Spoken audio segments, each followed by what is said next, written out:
فاض معايا كام ورقه كده، فبوزعها في قعر الحله، وبحط حلقه بصل وحلقات فلفل، وهضيف كمان شرايح بطاطس وحلقات طماطم، وهبدا ارصص ورق العنب بالشكل ده، صف بالطول وصف بالعرض لحد ما بخلص الحله. وكل صف بخلصه مهم ان اضغط عليه عشان بعد كده يتقلب معايا بسهوله.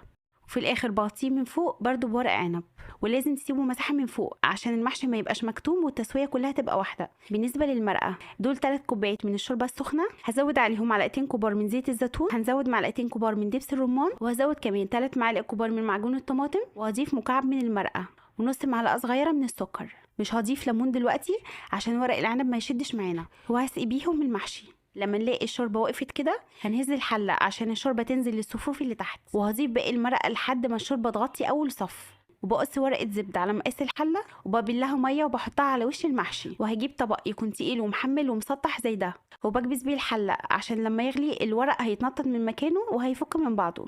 نيجي لاهم حاجه في الموضوع كله وهي تسويه.